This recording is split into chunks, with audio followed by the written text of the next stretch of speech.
BNP বিভিন্ন পর্যায়ের নেতৃবৃন্দ, আমার সামনে মুরব্বিয়ান সমবয়সী ভাইরা, আসসালামু আলাইকুম।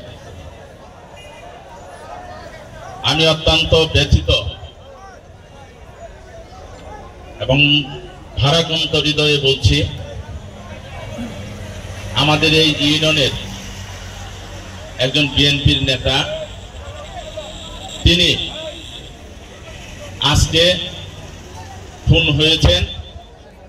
এর জন্য আমি এই খুনের প্রকৃত বিচার আমি দাবি করছি। সাংবাদিক সহ বিভিন্ন প্রশাসন সহ এই এলাকার গণ্যমান্য ব্যক্তি সহ সকল শ্রেণী পেশার মানুষকে ওতে আমি আহ্বান করছি, যারা এই খুনের সাথে জড়িত আমরা তারা প্রত্যেকে যেন এই খুনের বিচার চাই এবং প্রকৃত ঘটনা যেন উদ্ঘাটিত হয়, সেই ব্যাপারে আমি এই এলাকার প্রত্যেকটা মানুষের সাহায্য এবং সহযোগিতা চাই।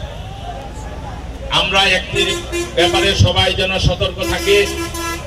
আমাদের বিএনপির সম্মানিত ভারপ্রাপ্ত চেয়ারম্যান জনাব তারেক রহমান যে কথাটি কয়েকদিন পূর্বে একটি ইফতার মাহফিলে বক্তব্যে বলেছেন, বিএনপির বিরুদ্ধে মিডিয়া ট্রায়ালের ব্যবস্থা করা হচ্ছে, যেটা 111 সরকারের সময় করেছিল। আজকে আমরা দেখতে পাই বিভিন্ন জায়গায় বিভিন্ন ভাবে বিএনপি অঙ্গ সংগঠনের নাম বলে কিছু ব্যক্তি চাঁদাবাজি, সন্ত্রাসী, বিভিন্ন অপকর্মের সাথে জড়িত, কিন্তু সেই দায়টা বিএনপি সহ বিভিন্ন জনের উপরে চাপিয়ে দেওয়ার চেষ্টা করা হচ্ছে।